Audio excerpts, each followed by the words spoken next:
All right, y'all, we are live. Thank you so much for coming this evening. Listen, welcome to our live conversation.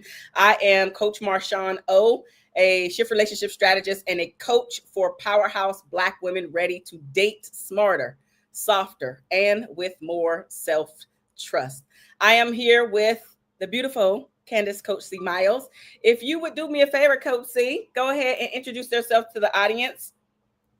Hi, yes, everyone. I am Candice Miles, but I go by Coach C. I am the CEO and head leadership coach, of No Gap Consulting, where I am empowering the next generation of Black women stepping into leadership for the very first time with embracing their identity so they can step into this new leadership role with confidence.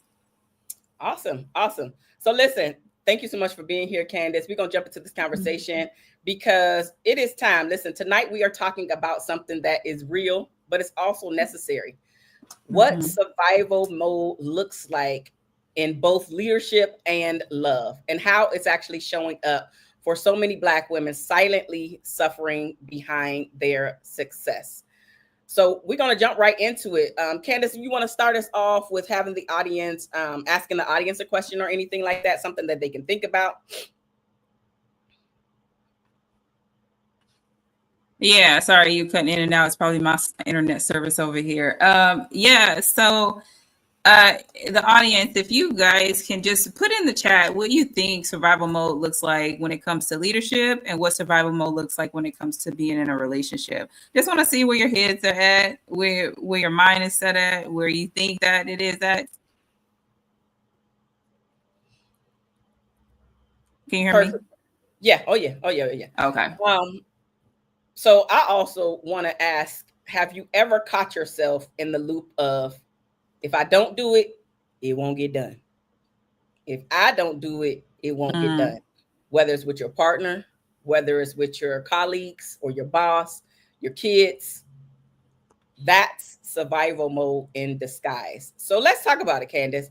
Let me just ask you really quickly. What are some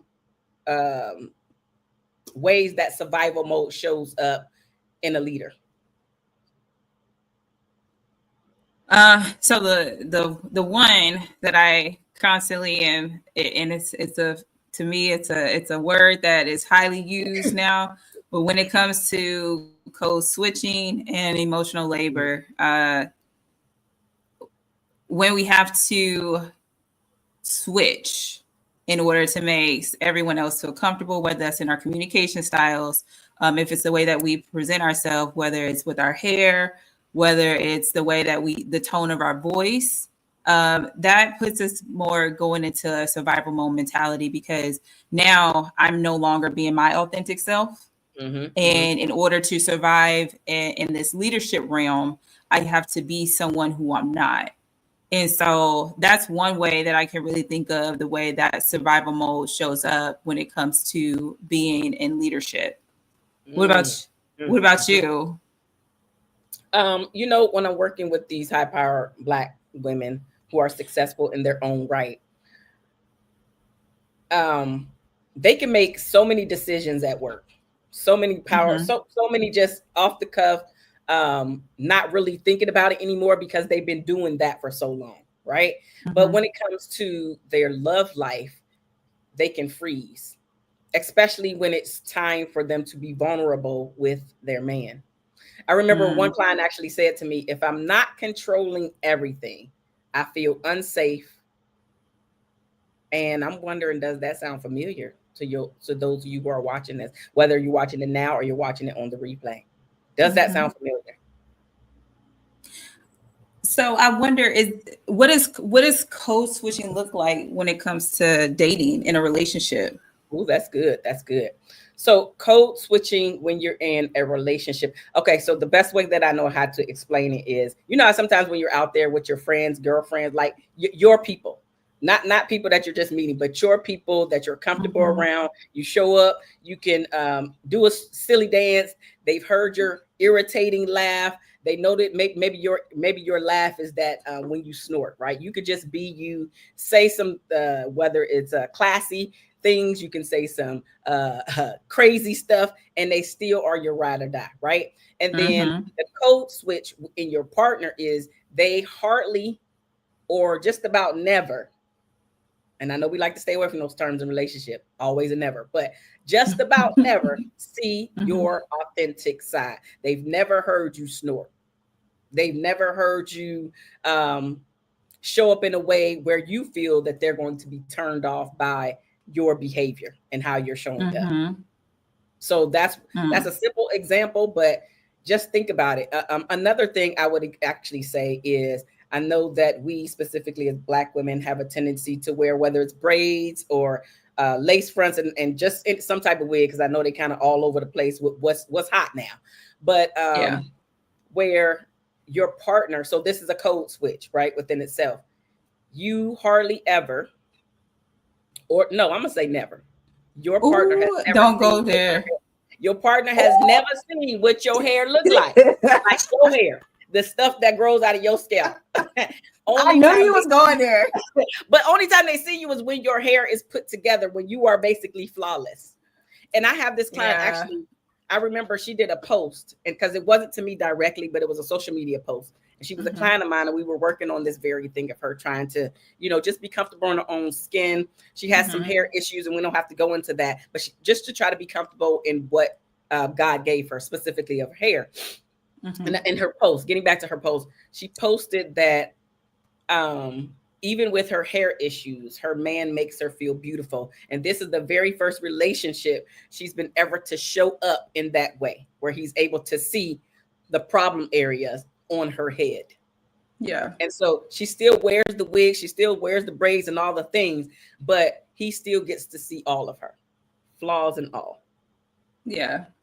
And I think that goes, just to thinking about when it comes to the leadership style of it, it's hard to when you turn it off, because if like what we talked about earlier, where you're trying to survive just being in a corporate setting or whatever type of setting that you're in, wherever you're in leadership, you want to fit in, you want people to take you seriously. And sometimes with that, it is by sitting here doing that. I don't know there's points.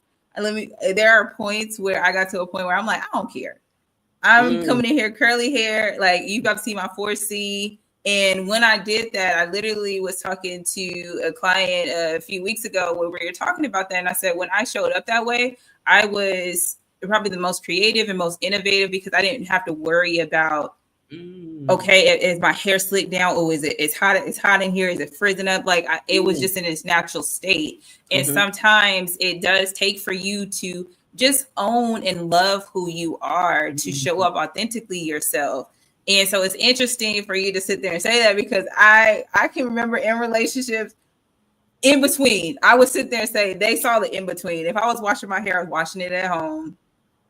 I wasn't going to the beauty shop or anything. Okay. So they saw the in between that. But then it was like, back up. Let me figure out what I'm putting it back up into. But that was also too because of convenience. Like, I know that I work out. Yeah. My lifestyle was working out, having to be at work early. So I'm like, I got to have something that I can just get up and go. Okay. But that's interesting that she made that comment. Yeah, about her feeling basically her most beautiful and accepted in that moment. Well, because it makes a difference, right? And if you feel like you have to code switch in when your partner or with your partner, are you really in a true relationship with that person, or is that person, your partner, in a relationship with your representative? It's almost like they become your strategic alliance or your strategic ally that you're in a relationship with. Absolutely. And why wouldn't they be? Why wouldn't they be your strategic alliance? Why wouldn't they be? It makes a complete difference for sure in how we're showing up. Okay, so is there anything else that is survival when it comes to being in leadership? I think the only other time is when it comes to, because I know like this next generation that's coming up, these Gen Zers, I love them. and then the other part, I'm like, y'all need to tighten it up when it comes to it. But redefining success, because the traditional leadership, like the authoritative, that doesn't work. That's not, that's not working at all when it comes to survival. However, if what I find is that if you don't utilize that style, then you're deemed as being too soft. And so now I got to go out my way to be something that I'm not, to show that I did deserve to be here, even though my style doesn't look like your style. Mm-hmm, mm-hmm, mm-hmm. So just redefining that in general, and then like I was just sitting there saying, like when it comes to your strategic alliances, like your allies, who is there going to advocate for you when you're not present? Because I have been in numerous situations where who I thought was an ally, who was smiling all in my face, but behind closed doors they were undermining who I was. Ooh. Ooh. And having to battle that and combat that. Even recently, having to combat like the undermining. Like I absolutely don't like when people who don't look like us ask this question. I literally just posted the other day, does that make sense? Because in my rebuttal, that's the question. Does that make sense? After they state something, it's like, okay, does that make sense? What? And to me, my thing, and I told Mom, she said, oh, that's being a little petty. And I said, well, next time I'm gonna answer, well, did it make sense when it came out your mouth? Like it I don't, and it just baffles me. Like I literally sat into 3 meetings last week and every single person asked me, does that make sense? And it's like, is that a thing that they say to black women in leadership? Is that a thing? It's a thing, that statement, because I even found myself stating that. But when I said that, it was me sitting here thinking like, okay, did what I said, did it not make sense to you? But let me confirm and validate that it did make sense by asking you this question. However, if I look at your cues and I listen to you and understand that some people process things differently, if you have a question and it didn't make sense, then you would sit there and say that. And so I just say that to say, like, it's just having those people to advocate for you and not undermine you behind closed doors, and you find out about it. Now I got to go into survival mode to prove that, hey, I'm not who they sit here and say that I'm projected to be. I'm not this person. Okay. It's hard to battle. It's hard to, it becomes very toxic to try to work through that and have to constantly prove. And it goes into like what we talked about before, like when we were coming up with this whole plan and concept for this, where we talked about how Black women have to constantly go above and beyond to prove themselves when it comes to leadership. And that's true. It shouldn't be that way, but it's those moments when we go into that survival mode that it happens. Right. Understood. Okay, that's good. Go ahead. No, I see your wheels turning. I see your wheels turning over there. So. No, so I was actually just thinking about another scenario of survival in relationships and how that's playing out, which is just feeling like you have to do and or control every piece of the relationship itself.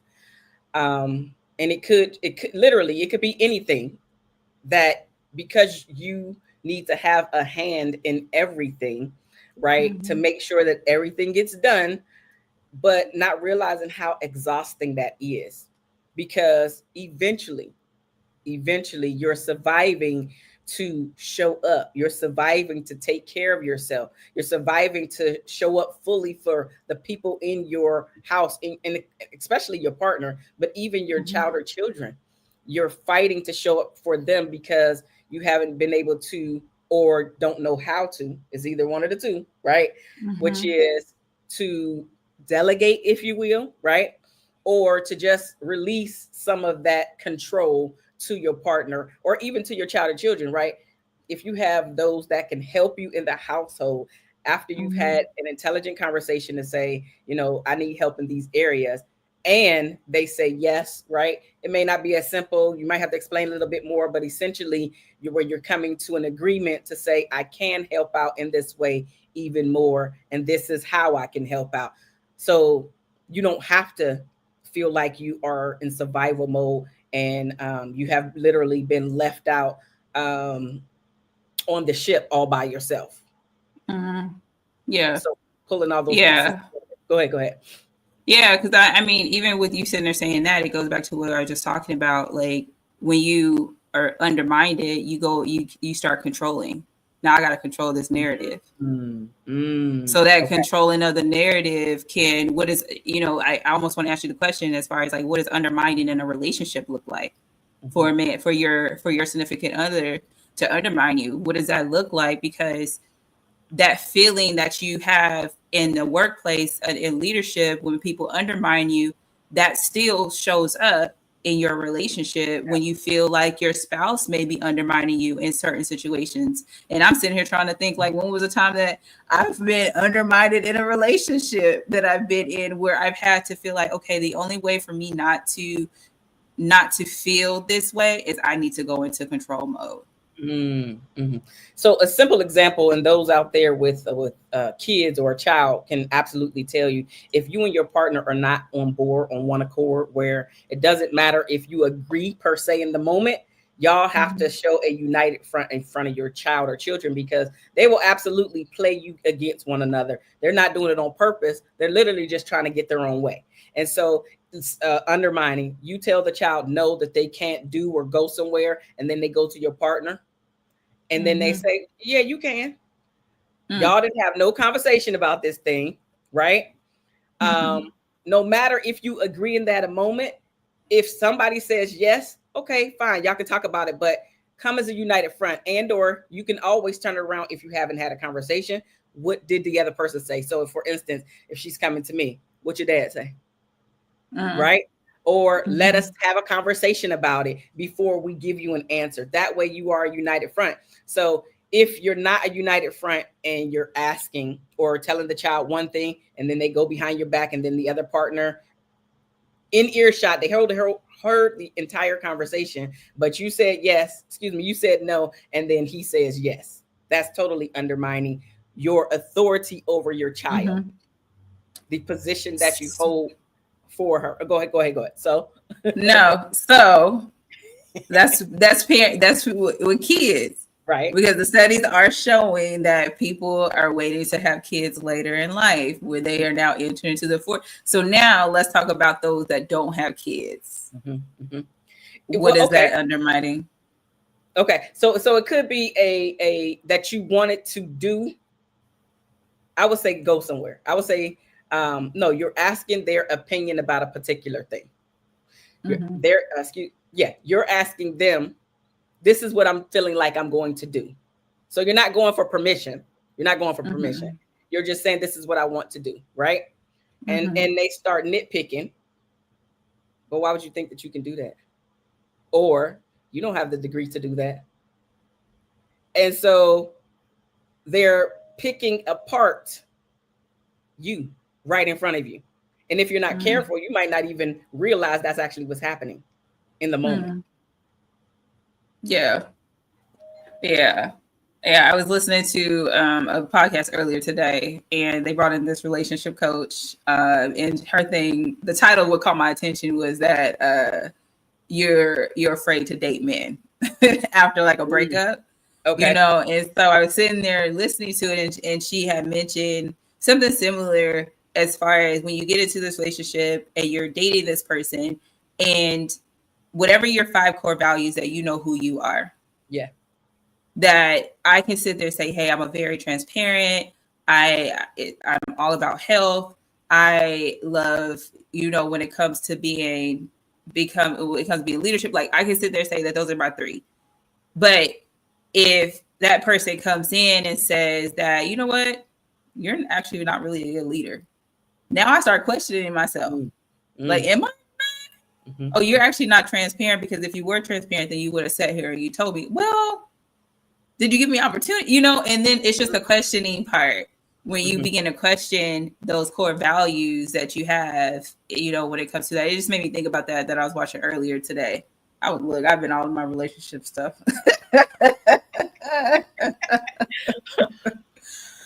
Because I'm trying to be thriving, going from surviving to thriving.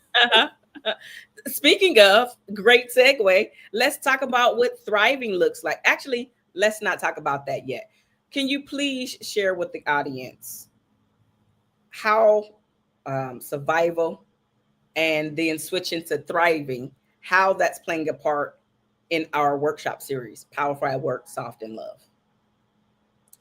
Yeah, so we have intentionally, when I say intentionally, we have intentionally had different sessions where we've looked to see exactly, hey, these are the behaviors that we know, not only from our experience that we've dealt with, but when it comes to our clients that come to us, who they have come to us about, where now we are taking it to, hey, let's talk about leadership. And we're breaking it down into two.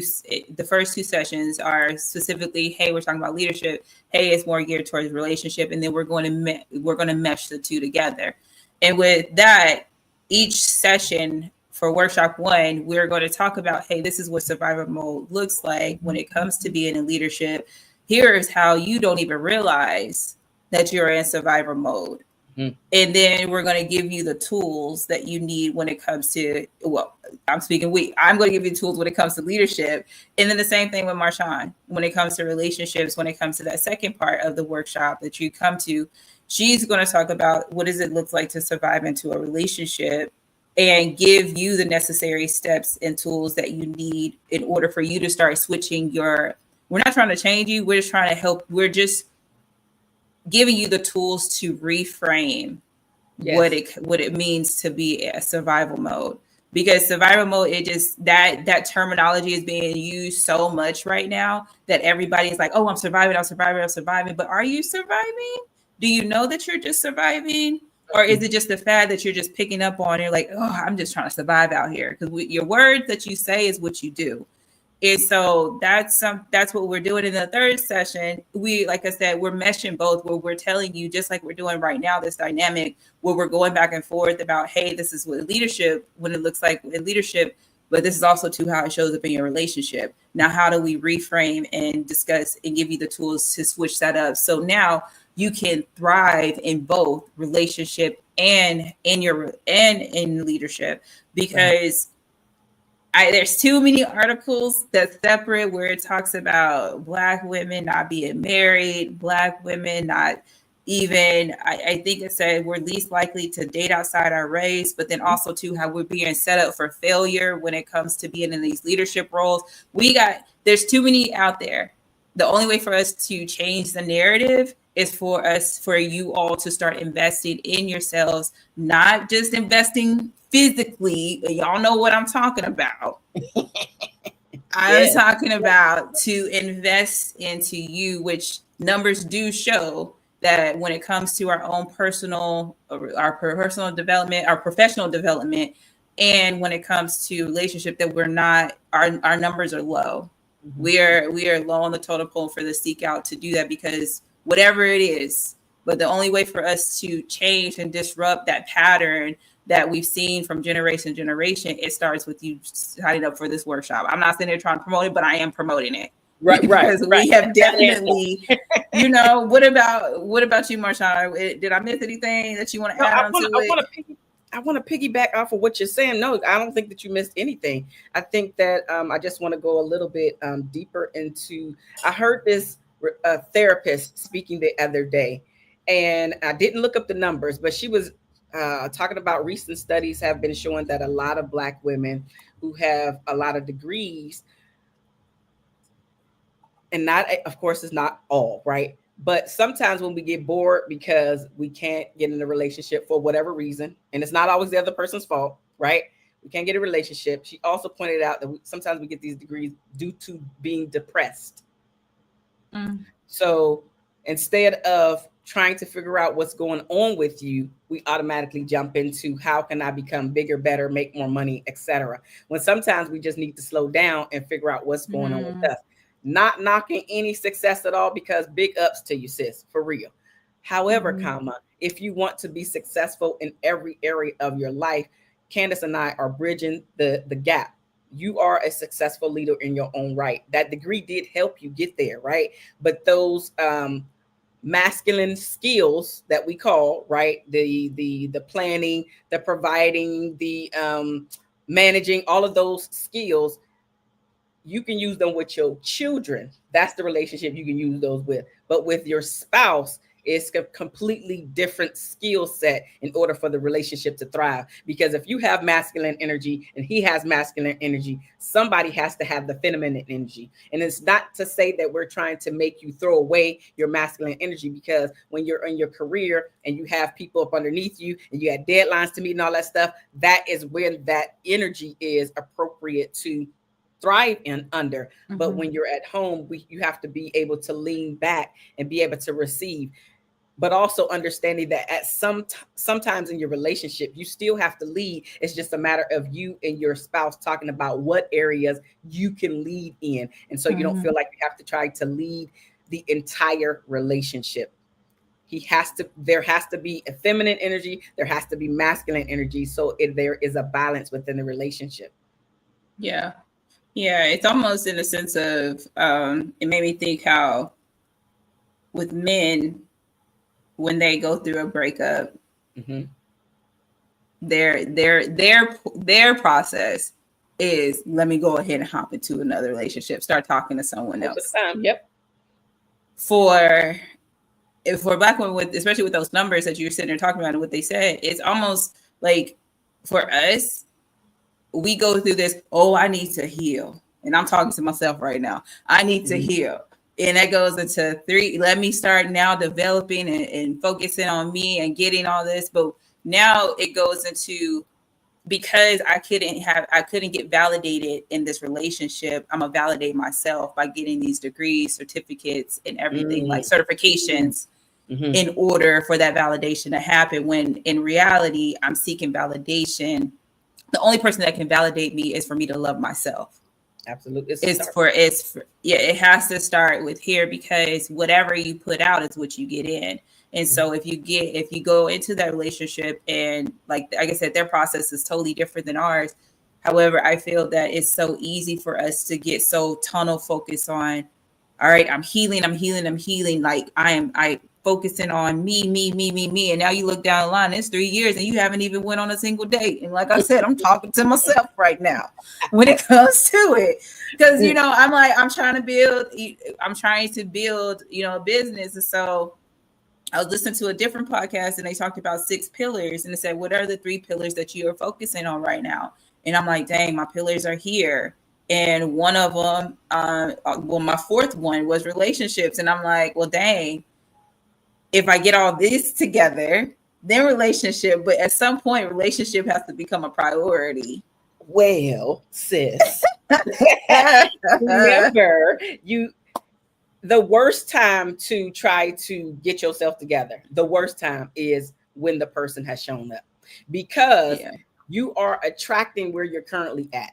Yes. Right. And so if you still have those negative Nancy feelings or beliefs about how men and what they do and what they don't do, whether it's cheat all the time, whether it's they don't want to take care of, whether they only want baby no good man out there, right? Whatever you are thinking in your belief system is at that moment is who the type of person that you're going to attract, right? And so when you continuously put your relationship on the back burner, not investing in coaching or therapy or coming to workshops like the one that we have, Power for Our Work, Soft and Love, that actually puts you behind the curve even more. Because by the time you meet this great fine man who smells good, who's actually ready to lean in and pour into you, sis, you don't even know how to receive the love. You might even have the mindset that this is too good to be true and you're waiting for the shoe to drop. Oh, were you in my session last week?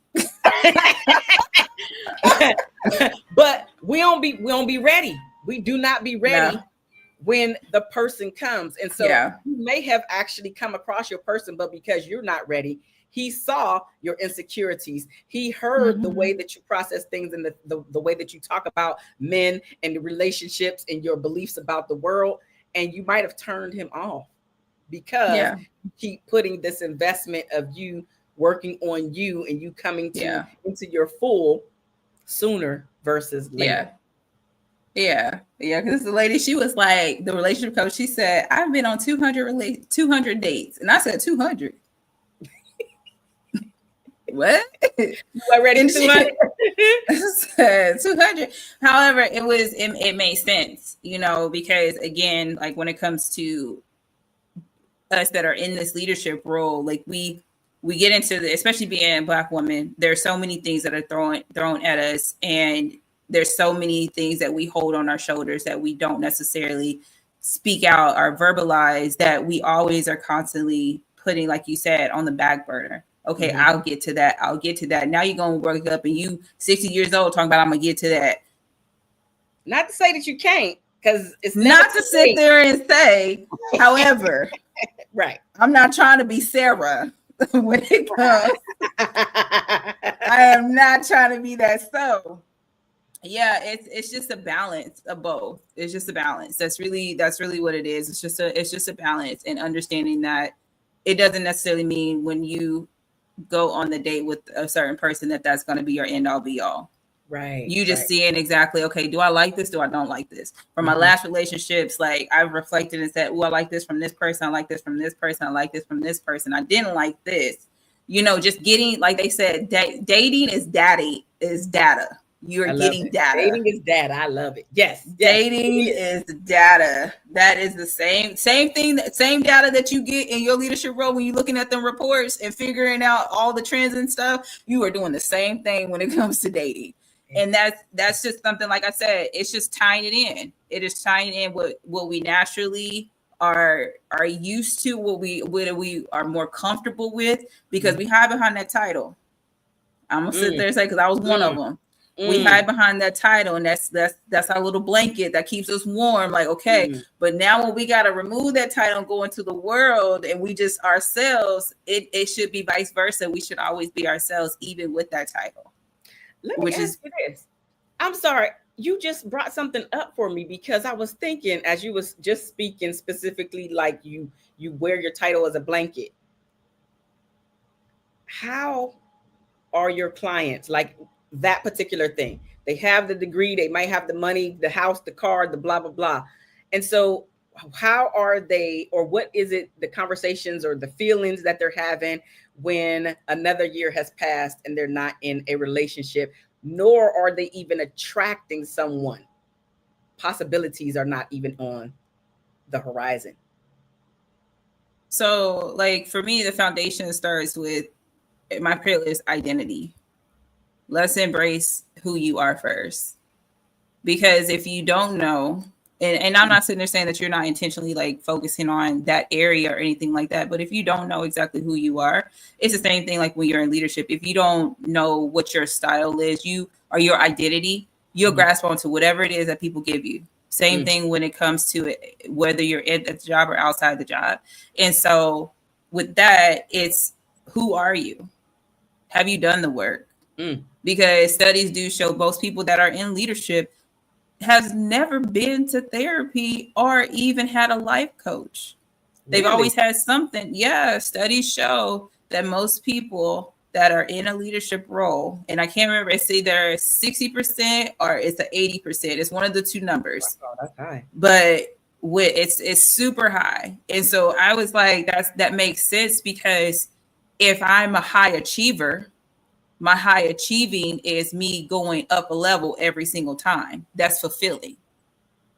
However, if I'm not taking the necessary steps and say, hey, I got to this level, but ooh, that hurt. But you know what? Let me just keep going and going, because that's just it reminds me of an athlete where they tell you, like, don't cry, keep going, push through the pain. And it's to me, because I was an athlete growing up, that was my mindset, is that I'm not going to let nobody see me cry. I'm not going to show emotions. I'm just going to push through this regardless of what it is that I have to push through. I'm going to push through it. And so now, because I know that don't work, because I have done the work with having a life coach and going to therapy, that's the sole thing that I focus on, is let's understand who you are. Because when you can lead yourself, then you'll be able to lead others. Totally love this, because I've never called it identity, and you're helping me put the term to it. But those questions like, who are you currently? Who do you want to be? Why do you feel like you are this way? So we can start, as because I call it peeling back the onion of who you are. But until you know, like, your foundation of who you are, what your wants are, your needs are, why you are the way that you are, why do you show up that way, why do you cringe, why do you pull away if somebody touches you, what happened, right? Yeah. And the same questions that you ask your leadership clients are very similar. I ain't gonna say every one of them, right? But they're very similar to the questions that I'm asking my clients about the relationship, because we have to start with this relationship first before we even go out and put ourselves out there in the market. Because, like I said, you're gonna attract where you're at. So if you are highly flawed, you can't show up in your vulnerability. You think that all men do whatever your fill in the blank is. All of them don't do it, right? That all. Yeah. Yeah. All men don't do nothing. Yeah. Right? Yeah. Putting everybody in the same category. So wherever your belief systems are currently is exactly the same or very similar partner that you're going to attract. So what I like to highly recommend is, if you're not already in a relationship, that you put the pause on breaking, on dating. Put the pause on dating so you can invest in yourself. And plug Powerful at Work, Soft and Love workshop. Right? We're talking about this live in San Diego coming up on June 26th. Yeah. For those of you who are watching the replay or watching it live right now, I actually have links over here in the comments section, so you can go ahead and pick up your ticket, because we really want to bridge the gap. Both Candice and I are very passionate about helping specifically Black professional women, specifically, because I think that a lot of times we don't have our own spaces. And it's not that I'm trying to be racist or anything. I just want us to be able to come, let down our hair, and be culturally aware of some of the things that nobody out there is teaching. This workshop series is very unique, because you can find leadership courses, books, etc. And you can find separately relationship books, courses, etc. But I've never saw or seen the two married together under one. So this is a very unique experience, and it's a very intimate environment. So seats are very limited. We're not just opening up the door for anybody. Seats are very limited. So we're highly recommending that you take advantage of this workshop series, because seats are starting to fill up. Also, okay, so I know that we talked about that. I want to flip the script now and talk about what does thriving in leadership look like? By being able to be yourself. That to me is the main center of what thriving in leadership could be. We talked about code switching earlier. And yes, I'm not sitting here saying that code switching is always a bad thing, because there's a fine line between code switching and adapting to who you're talking to. Love it. When it comes to it. So there's that fine line there. However, when you can show up and I can talk to you, and I know I can talk to you, and I can not necessarily switch up myself, where I can show up in vibrant colors and not be deemed as an outlier, y'all will see me in some green now, okay. some colors. But I say all that to say is that when you are solidified in your core values, you know exactly, this is what I stand for. That is associated with your integrity, because now I know who I am. And those values are going to change as you continue to grow. You continue to evolve those values. What was important to you in your 20s is not important to you in your 30s. Same thing in your 30s with your 40s. It may be some similarities with some of them, but ideally they switch. However, if I can stand on, okay, my core values are 1, 2, 3, 4, 5. And I know that if my boss asks me to do this, I can say no. And I can say no with no explanation. Yep. And I can say yes, period. I just literally, that was my Period. quote. Period. And not have to overly explain, because everything doesn't need an explanation. And so when it comes to really thriving in leadership, you are 10 toes down with who you are and accepting who you are from the deep down, like we talked about. My culture background, y'all see, I am a Black woman fully. And so there are things culturally that I may say that's outside of work that people may deem that's unprofessional. But now, like I said, these Gen Zers are coming in and shaking everything out. I've used locked in so many times, and then some people are like, locked in? Would you locking us in here? You know? But then you got another generation that's like, oh, okay, bet, lock in, you know? But I'm able to sit here and embrace this new lingo when it comes to what professionalism looks like. And I'm able to educate what professionalism looks like, because it doesn't necessarily mean I have to, locked in. That means, hey, focus up. I don't have to say focus up. If I want to use locked in, I'm gonna use locked in. Exactly. And so I say all of that is like, thriving is when you can truly show up as your most authentic self. And I know that's very cliche. However, if you are early in your leadership journey, if you are in the middle of your leadership journey, I can talk about myself. Early in, no, I was not. Even in the middle, 5 years in, I was not. But when I hit that 10-year mark, oh, baby, you could not tell me anything. I was showing up and I was being things that mattered to me. I remember that somebody went on social media, and this is when the evolution of social media happened, and they made a very derogatory comment towards my culture about how we were sending someone there. It was all on TikTok and everything like that. How we would sit people that did not look like their clients to them to be a secretary. Oh. No one sat there and said anything to me being in a leadership role, knowing that if my people who majority of that demographic were on social media, if they were to come to me and say, hey, we saw this, what is the company doing about it? I wouldn't know what to do.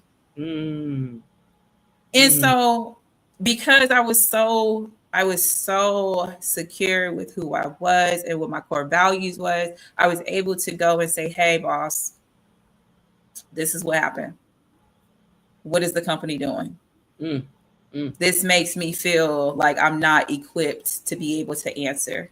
And we had a real genuine conversation, because you're talking about generations, Gen Zers versus Gen X versus baby boomers. They're not all the time thinking about social media, because it wasn't something that was like their end all be all like it is with Gen Zers.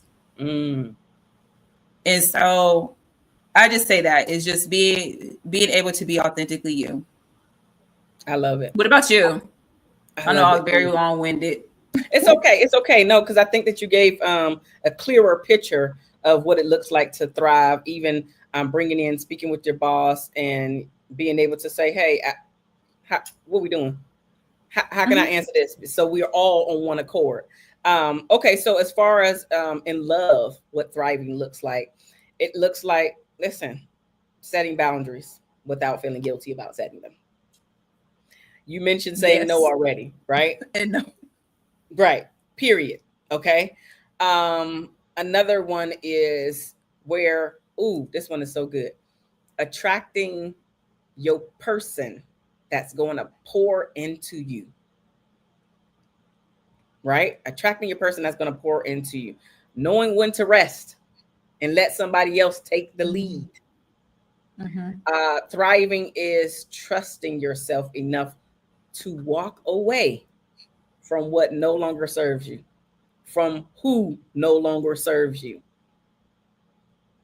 That's what thriving looks like. Not being afraid to say no, not being afraid to walk away because, and going back to the no, we might break up. Okay, if we break up, we break up. I get that it doesn't have to be, when you're thriving, you're not, your first thought, if a argument happens, your first thought is not, we're going to break up. In a relationship where you're thriving, your first thought is, how are we going to solve this issue? I need to say something. So I'm not angry. I'm not beginning to be resentful. I'm not holding all of these things in where my partner has no idea that I'm feeling some type of way. Yeah. And then when I go over to him or he calls me and like, trying to ask me how I'm doing and everything like that, I'm able to answer to say, hey, let's have an adult conversation. I was feeling this type of way. That's thriving. Being able to know you can go to your partner and talk about something that hurt your feelings, something just not feeling right. And then the both of you together can come up with a solution as to how this thing does not affect the two of you any longer. That's thriving. Yeah. That's thriving for sure. And then going back to being able to walk away, knowing that, hey, Vignesh, thanks for stopping by. Thriving, when I was talking about specifically when it comes to walking away, is literally just saying, I don't have to put up with nonsense, and I'm okay. I'm choosing me over everything, because when it's time to walk away, we already know that things haven't been right for a minute. However, there are some chances where something pops off you like, oh, no, I'm out the door. It could be a one thing, but usually it's a buildup. And then at some point you get tired. And you're tired. You need to be able to say enough is enough. I'm choosing me. I'm choosing my health. I'm choosing my sanity, because I know who I am and whose I am. That's me, whose I am. You're not my master, nor am I making you my master. And I am believing that I'm still going to be good whether I'm with you or not. Yeah. You're the one that's missing out. I am not. Yeah. Yeah. Yeah. I feel like to flip it on the other side, as far as what leadership looks like, that is, are you staying into a role that you should have been gone? Are you, because a lot of times we get very complacent, and then sometimes we get into this, I think I told you, where like in April, from March to April, it showed that when it came from the demographics in the workforce, is that Black women went up a whole percentage of being unemployed. And that's primarily because of those DEI roles being eliminated. So now you go from what you just said about, okay, is this enough? Enough is enough. That same inclination that you had in a relationship is the same inclination you need to have when it comes to leadership. When is it time for me to move on? Okay. Oh, I see. Because Vignesh, can you type in the chat, answer my question? I'm gonna put on here what she put. She said, ma'am, one more StreamYard link, connect me. So I'm wondering if you're saying that you cannot connect. I actually typed it in the chat, but if you can respond, and maybe we can send over the link to you, or just put it up here again. So I was just trying to understand what you were asking in the chat. Maybe I just misread it or something.